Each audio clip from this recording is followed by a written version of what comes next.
Podcast Conexão Alvorada. Oferecimento Sávio Sorvetes. Inovação com sabor que faz história. Sávio, viva momentos deliciosos.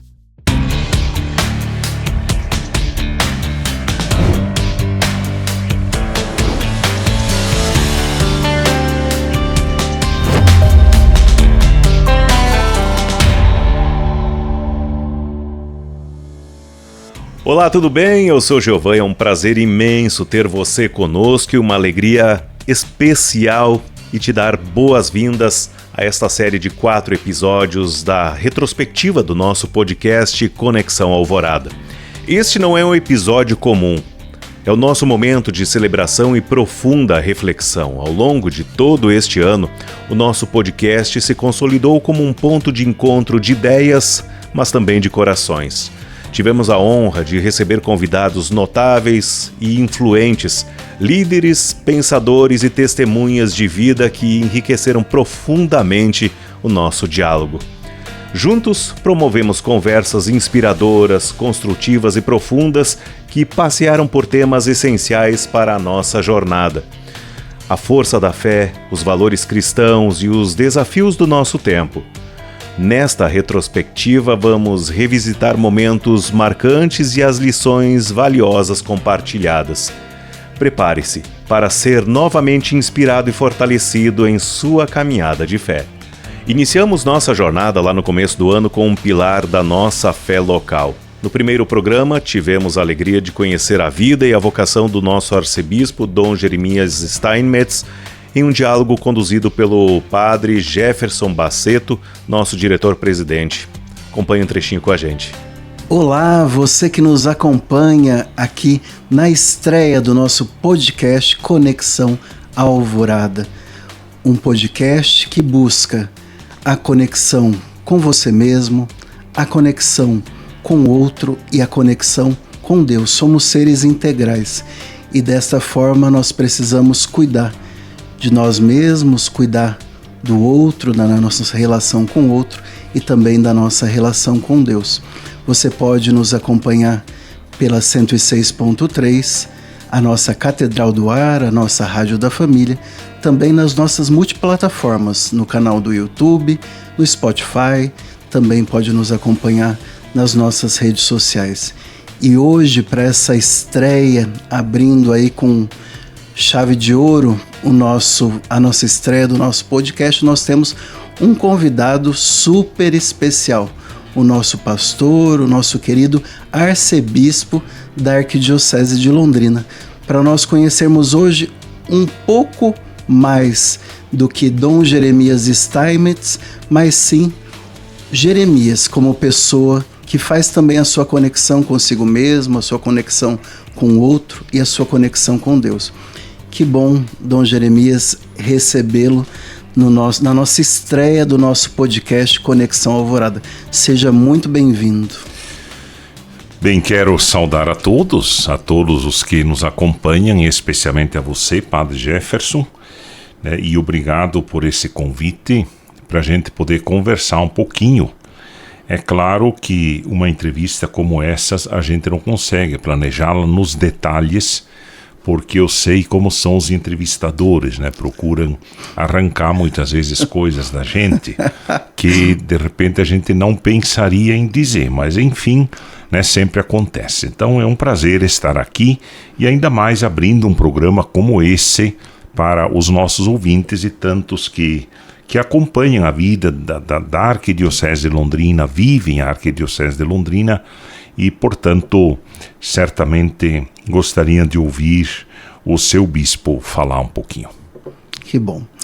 Então nós vamos iniciar esse Conexão Alvorada, que toda segunda-feira nós vamos trazer um novo convidado. Também teremos a conexão com Londrina, Brasil e o mundo. Diretamente do Vaticano nós teremos um correspondente trazendo informações sobre o Vaticano, sobre o Papa durante aquela semana.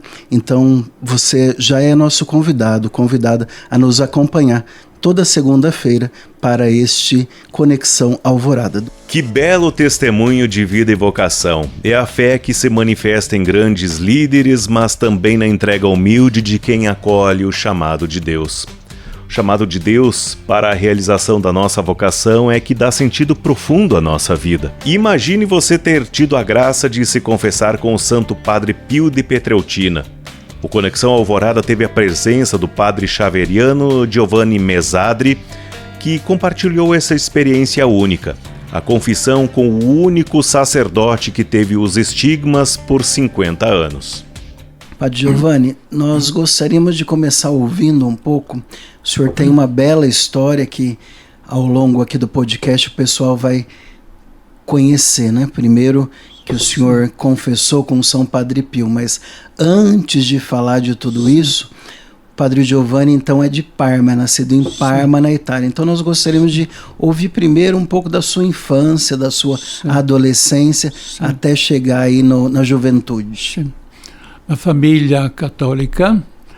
Minha mãe era da mulher da ação católica, que se reunia semanalmente. Às vezes, sendo que na Parma tinha um pequeno, agora tudo englobada, era uma pequena cidadezinha povoada, chamava San Lazzaro. Ela tinha a casa-mãe das missionárias xaverianas. E lá tinha a fundadora, Madre Celestina Bottigo, que está em processo de ser serva de Deus, né? E que ia de vez em quando, porque ela viajava no mundo inteiro, né? Para cá para lá, dizendo, quando chegava em San Lazzaro, na pequena cidadinha onde morava minha mãe, reunia as mulheres da ação católica e falava da importância das missões, de fazer conhecer Jesus. Ela incentivava as mães de quando ficassem grávidas, de consagrar seus filhos a Nossa Senhora, pedindo a graça de um filho, o padre, o missionário ou missionária. E minha mãe e também outra mulher fizeram isso, essa consagração.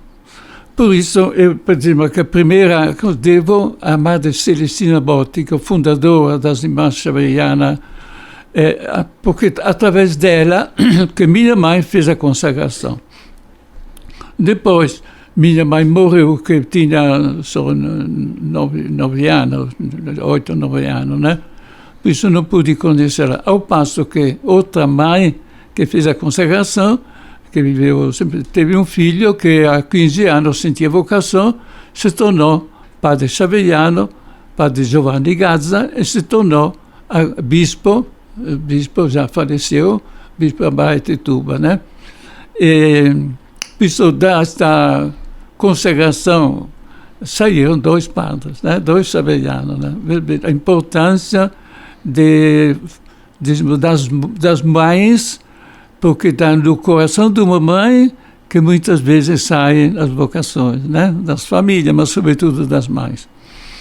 E depois, quando eu cresci, ia na missa no domingo, assim, fiz o catecismo, mas assim, sou um cristão normal, dizemos assim, né?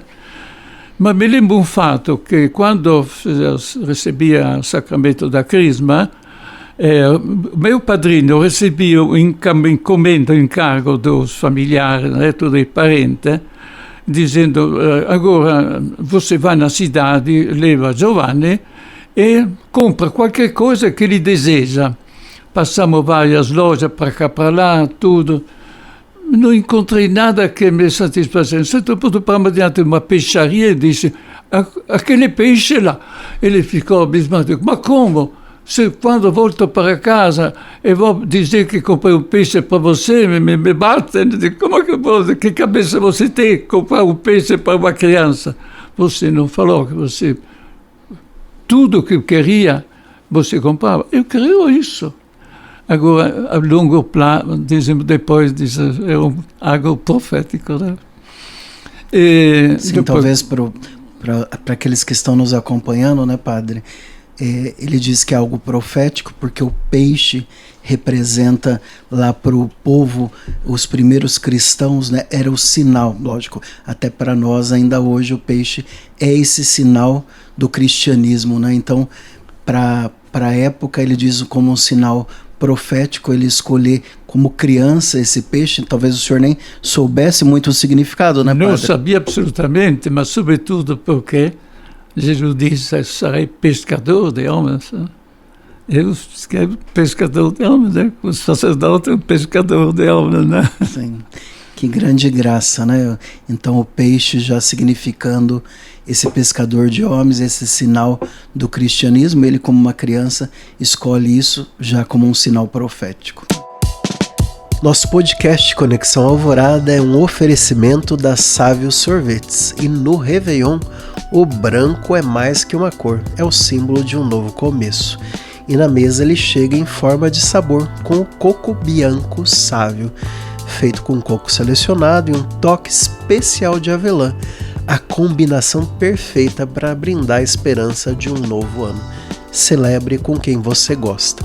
Coco Bianco Sávio, viva momentos deliciosos. O amor e o zelo que buscamos na confissão e na entrega de Deus se refletem em casa. Como guiar nossos filhos nos desafios do mundo atual, especialmente quando o tema é a afetividade e também a sexualidade? A doutora Fabiana Zambuja, diretora do Teen Star, esteve aqui e abordou justamente este tema, a afetividade e a sexualidade na perspectiva cristã, ressaltando o papel fundamental dos pais na educação. Sim, o programa Teen Star é um programa internacional, presente em mais de 56 países do mundo, e traz essa proposta de trazer para as crianças, para os adolescentes, para os jovens e também para os adultos o que é sexualidade. Né? O que é isso? Porque quando a gente não sabe uma coisa, a gente não sabe como falar, não sabe explicar. Às vezes usam talvez alguma antropologia ou alguma metodologia que talvez não é tão adequada. Então, o que é isso, né? E também uma outra pergunta que eu escuto muito viajando aí pelo Brasil é: mas por que a gente tem que falar isso na Igreja Católica, né? Tem gente que acha que é um tema que parece que não cabe, né? E eu digo a eles assim: a Igreja Católica é mestre em humanidade. E a Igreja Católica tem uma colaboração imensa, principalmente para o século XXI, né, no qual nós estamos, para dar, vamos dizer assim, um antídoto, né, contra a tudo que se diz de sexualidade que não é sexualidade. Então, dentro da Igreja Católica, essa lacuna, né, que nós temos aí formativa dentro da área da afetividade e sexualidade, precisamos de formar essas pessoas, educadores. Então, o programa ele é para os educadores, professores de escolas particulares, escolas públicas, pais, catequistas, pessoas que atuam em ONGs, enfim, onde ela atuar e tiver criança, adolescente e jovem, nós vamos ensinar uma metodologia, uma pedagogia do corpo. Todo mundo conhece a teologia do corpo, né? Eu disse, se eu tivesse com o João Paulo, você ia falar assim: olha, a gente tem que ter uma pedagogia do corpo, né? Então, a pedagogia que possa trazer essa teologia que Karol Wojtyla já acentuava lá, né? Não temos um corpo, somos um corpo. Quando ele traz isso, ele já traz ali uma antropologia adequada, que é o que a igreja também, os papas anteriores a eles e também com o Papa Francisco agora, tem a mesma mensagem. Então, o programa ele vai educar, é um programa de educação. O zelo da igreja pelas famílias é constante. O Conexão Alvorada tratou de um assunto delicado: as situações de ruptura matrimonial. Abordamos a missão da igreja no cuidado com os separados e o processo de nulidade. O tema Entre a Cruz e o Altar, entendendo a nulidade matrimonial e a missão do vigário judicial, o padre César Braga nos trouxe à luz sobre a importância do acompanhamento pastoral nestes momentos. Lembrando o nosso Papa Francisco, saudoso, vou mostrar para vocês agora essa exortação apostólica sobre a família, que se chama O Amor na Família, que é esse que vocês podem encontrar tanto no site do Vaticano. Se vocês quiserem entrar lá no Google, vocês vão entrar lá e vai colocar Amoris Laetitia, né? Coloca sobre o amor na família do Papa Francisco. Tem em PDF, as pessoas podem baixar. Exato, as pessoas podem baixá-lo em PDF, ou se quiserem, se vocês tiverem costume de ir às livrarias católicas, procure. Eu quero ver a exortação do Papa sobre a família. Eu tenho recomendado muito as pessoas lerem aqui. Aqui o Papa fala justamente, recolhendo tudo que foi do Sínodo da Família, que nós devemos acompanhar pastoralmente os separados, os divorciados, os abandonados. Então, não se sinta, nenhuma pessoa se sinta que está excluída da vida de fé ou da vida da igreja. Seja lá na sua paróquia ou seja aqui no tribunal, nós iremos acolher a todos com essa dimensão da misericórdia realmente, né? De voltar para o Pai. Então, muitas vezes as pessoas, elas mesmas se auto-excluem. Então, o Papa tem dito que nós devemos gerar um caminho de cura da própria história que a pessoa viveu, se reconciliar com essa história, e muitas vezes curando as feridas, né, a partir de um discernimento, de um acompanhamento pastoral, nós vamos promover uma nova vida para essas pessoas e também na vida dela na comunidade, né? Então, o fato de o matrimônio ser declarado nulo não exime, não tira a responsabilidade do pai e da mãe com o casamento anterior, com a prole, com os filhos do casamento anterior. Assim como ele é responsável com o novo casamento, que às vezes ele é tão bom pai, ele tem que olhar para o passado dele, que às vezes nós vemos isso. Então, curar a ferida, ser um lugar de misericórdia, também significa que nós precisamos, nós aqui no tribunal, precisamos às vezes também falar que misericórdia implica justiça. Então, a justiça também tem que acontecer, mesmo a justiça principalmente a justiça que vem do Evangelho. Saímos de um assunto tão importante que é a nulidade, mas agora a gente passa para o tempo de qualidade e também o uso do celular. Os desafios diários existem, mas o amor se constrói no tempo de qualidade, justamente sobre isso.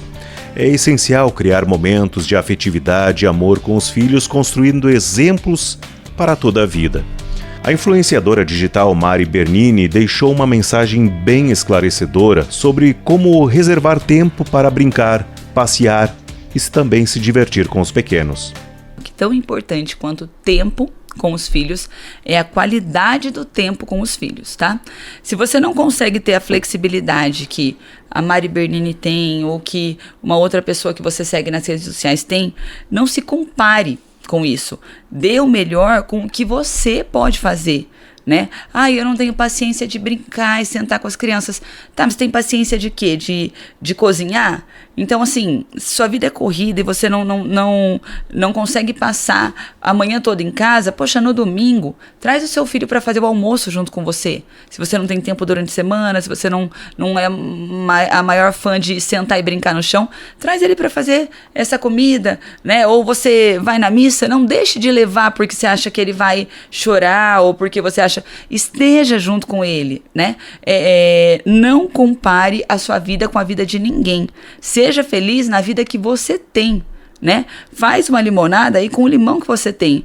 Não compare e principalmente não acredite em tudo que você vê nas redes sociais. Porque senão você vai só ficar pensando que as outras pessoas têm muito mais ou de uma forma muito melhor e vai só se diminuir. Com o que você tem, faça o melhor, deixe o celular de lado. Quando você chegar em casa, o celular é um vício, e é um vício ruim mesmo, assim, um vício tão ruim, para minha opinião, quanto o álcool, quanto outras drogas, porque ele toma o tempo que você está presente para não estar mais presente. Então, estar em casa, mas estar mexendo, rolando o feed de Instagram, não é estar participando.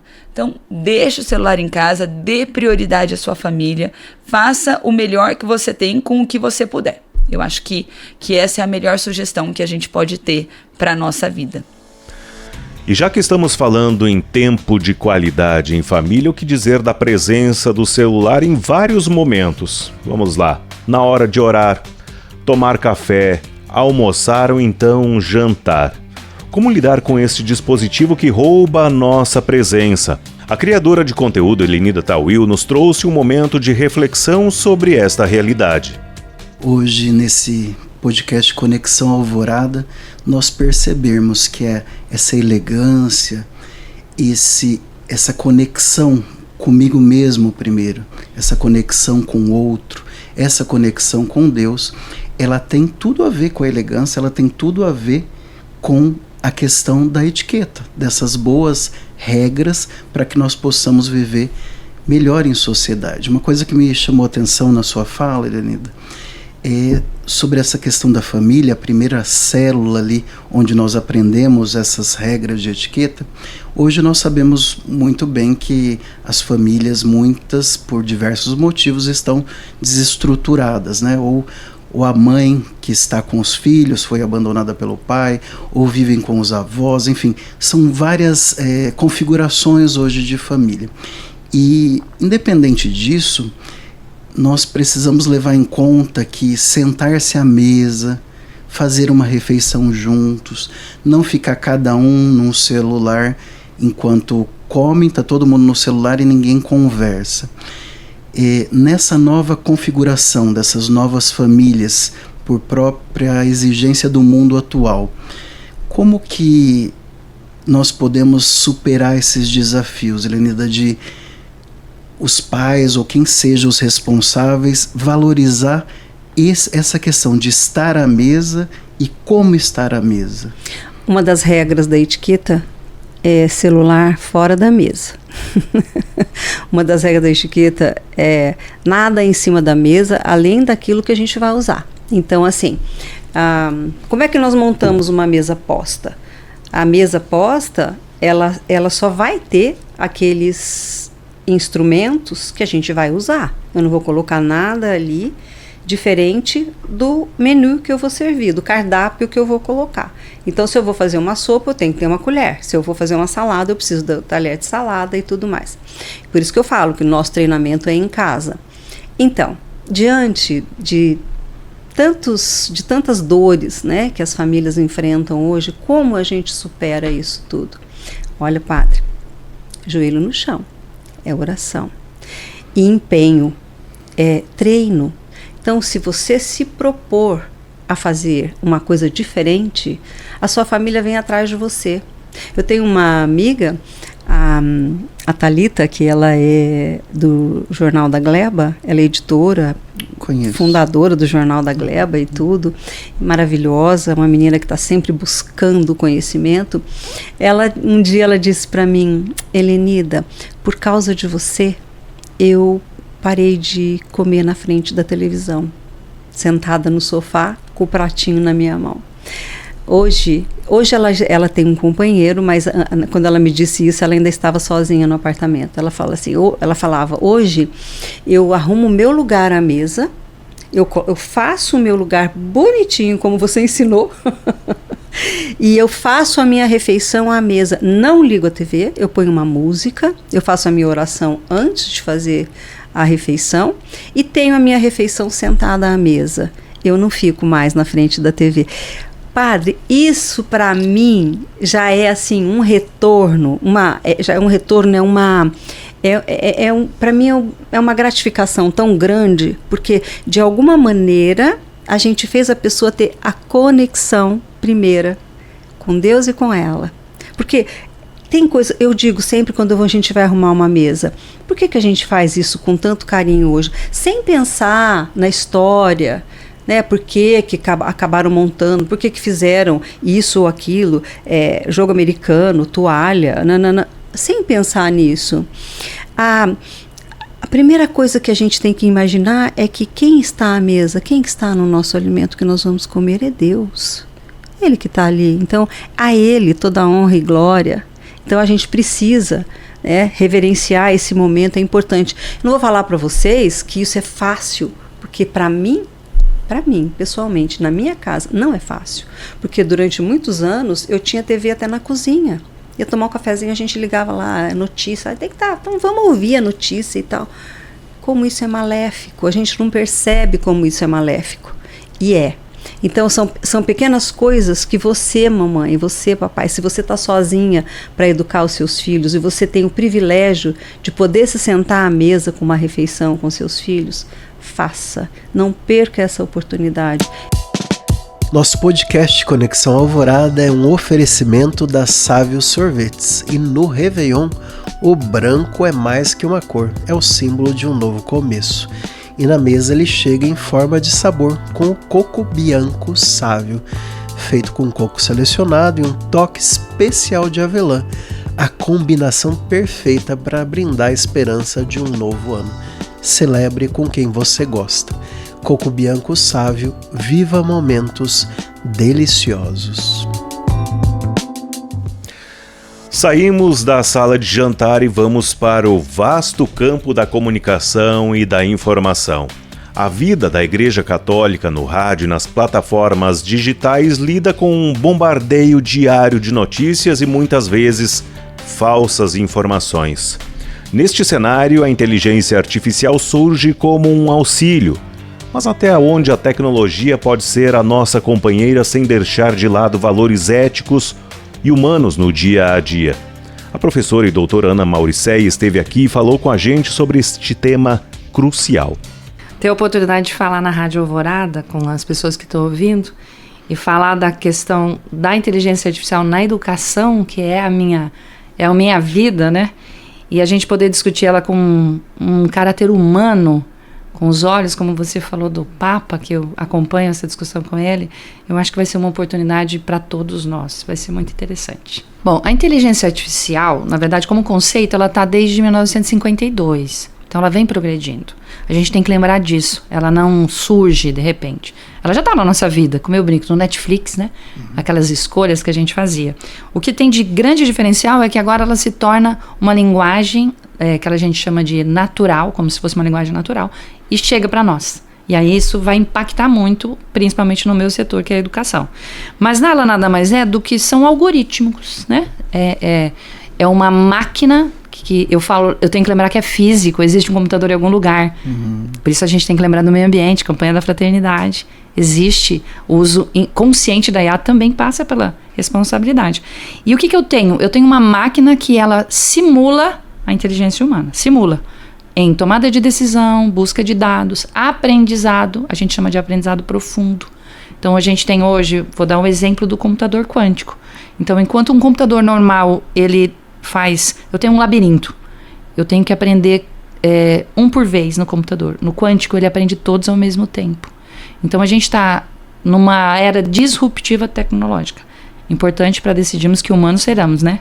Então, e na educação especialmente, onde eu estou, e a pandemia acabou abrindo essa porta, né? Como você falou, a pandemia acelerou o nosso processo de professores. Isso foi uma coisa que a gente acabou tendo que aprender. E na educação, ela já está presente.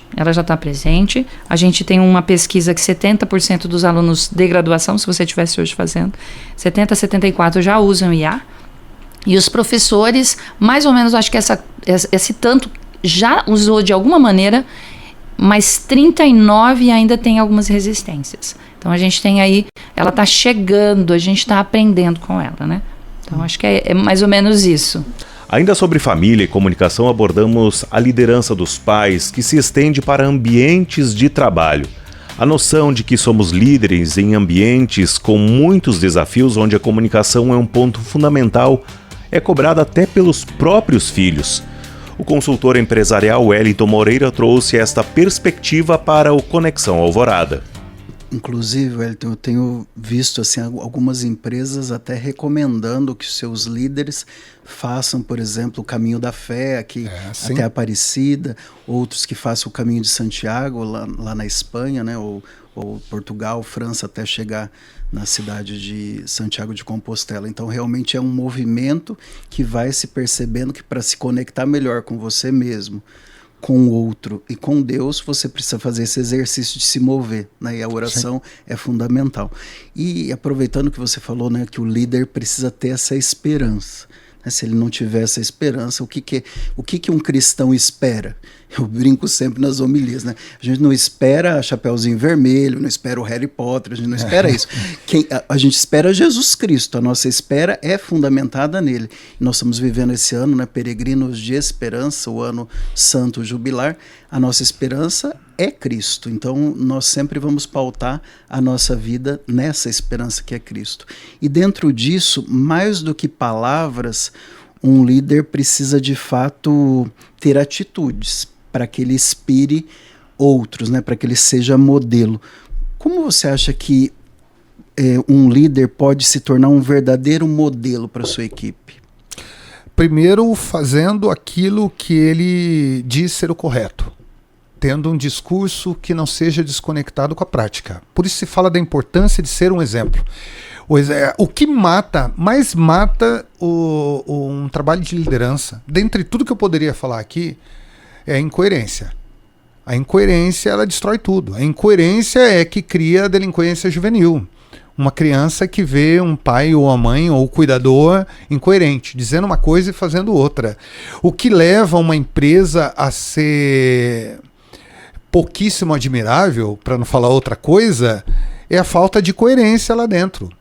Então, a primeira coisa que a gente precisa é ter noção de que aquilo que nós falamos deve ser feito. Se a gente prega o respeito, nós devemos respeitar antes de ser respeitados. Se a gente prega mudança, a gente tem que mudar antes de esperar que as pessoas mudem. Se eu prego uma comunicação precisa, eu tenho que ser preciso antes de esperar que o outro seja. Isso é importantíssimo. E as pessoas hoje sabem reconhecer muito facilmente um líder que é coerente de um líder que é incoerente.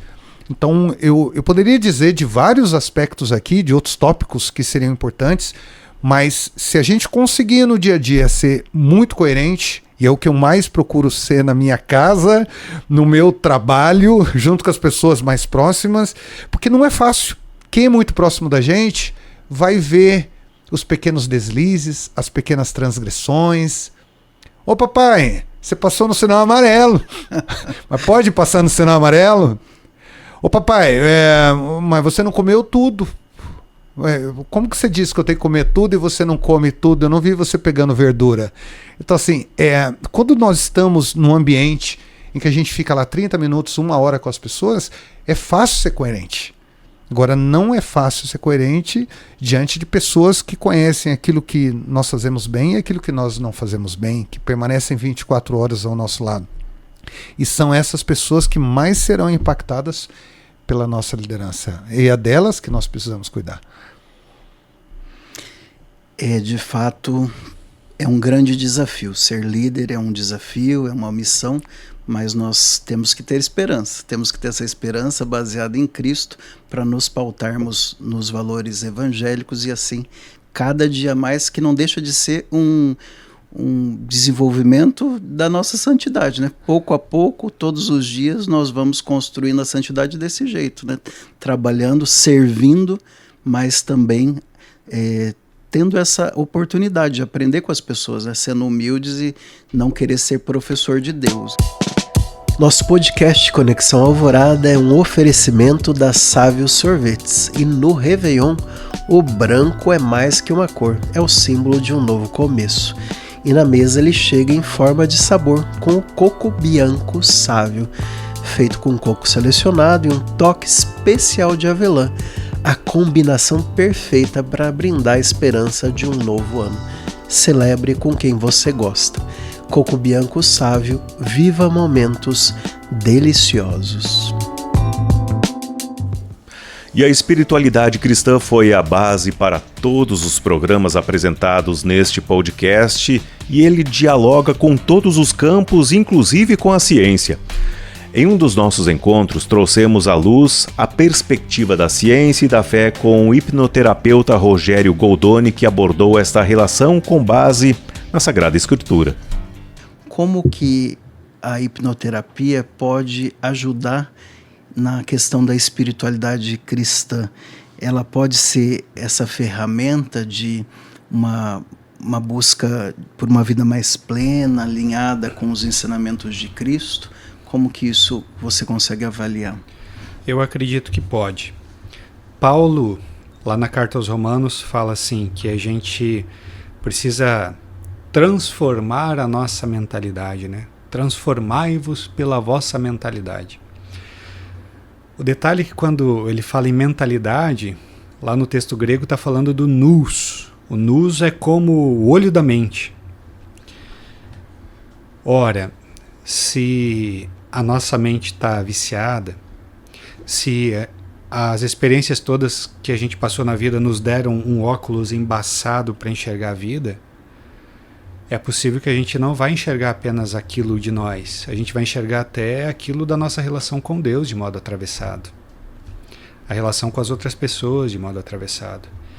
Então, sim, a hipnoterapia pode nos ajudar muito a nos aprofundarmos na nossa relação com Deus também. A clarear mais as coisas.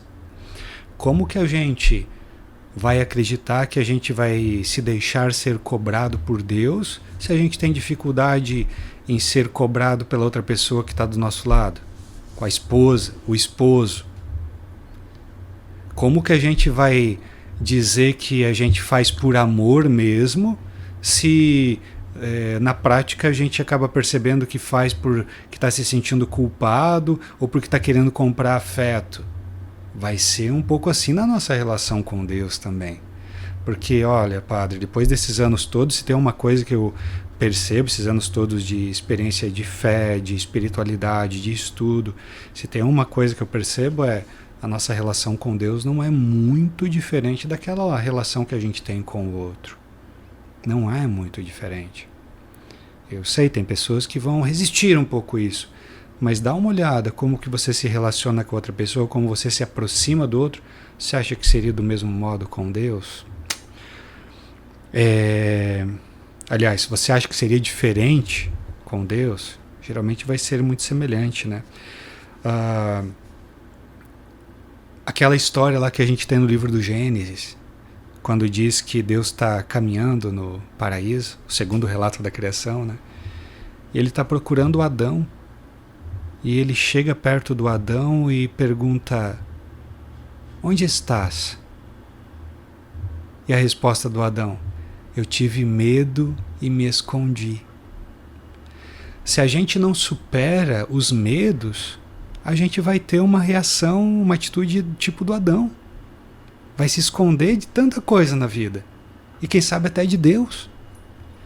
Então, para mim, é muito válido essa ferramenta porque me ajuda a me relacionar também de modo diferente e mais profundo com Deus. E uma questão aqui que eu gosto de falar, padre, essa pergunta que Deus faz para Adão não é necessariamente sobre onde você está no espaço geográfico.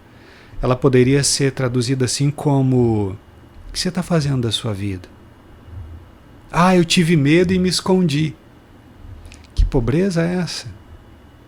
Se esconder por causa de medo? Ou aquela pergunta que Jesus faz lá no Evangelho de João. As primeiras palavras de Jesus no Evangelho de João, palavras que ele dirigiu para aqueles 2 discípulos: que procurais? E quais são as primeiras palavras de Jesus depois da ressurreição? Também uma pergunta que ele faz para Maria Madalena: que procuras? A impressão que eu tenho é que essas perguntas é um chamado para a pessoa poder entrar para dentro de si e perceber o porquê faz o que faz ou não faz o que não faz.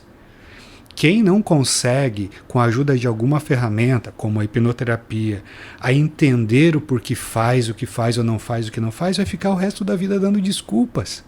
E até sobre a sua relação com Deus.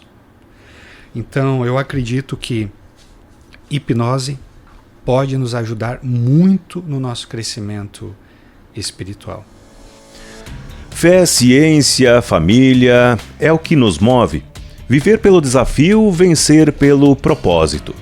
Ter realmente em mente aquilo que se vai cumprir sem criar expectativas irreais foi a mensagem importante que o empresário, montanhista e fundador da R80 Assessoria de Corrida, Richards Moura, deixou para nós. Mas eu vou ser mais sutil e falar para essas pessoas assim, de todo o coração, que você pode, mas você precisa querer. Você realmente precisa querer. E o querer seu precisa ser algo sustentável. Você precisa levar a sua palavra a sério. Eu acho que essa é a chave. Então, evita falar. O meu filho, eu levo o exemplo assim, o meu filho às vezes ele brinca: quando eu for grande eu vou ter uma Ferrari de não sei quantos milhões de dólares. Não fica falando isso se isso não for real. O dia que você achar que isso é real, aí você fala. Então, simples coisas são: olha, hoje eu vou tomar banho gelado. Só fala isso depois que você realmente tomar essa decisão. E aí você olha no espelho e você fala para você mesmo. Mas você leva a sério a sua palavra. Leva a sério a sua palavra e coloque em prática o que você fala. E você não precisa começar fazendo grandes coisas. E o exercício físico vai te ajudar demais. Ele vai abrir muitas portas para você. Porque a porta que precisa se abrir, ela está dentro do seu coração, ela está dentro da sua mente. E essas portas abertas, a do coração e a da mente, elas vão abrir outras portas lá fora. E para isso acontecer, você precisa estar saudável. Não adianta o seu corpo estar um lixo, que você não vai conseguir fazer outras coisas lá fora. Isso é verdade.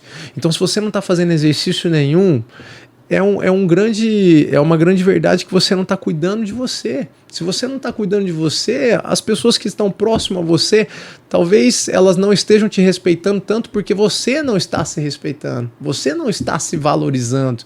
Então começa a honrar a sua palavra.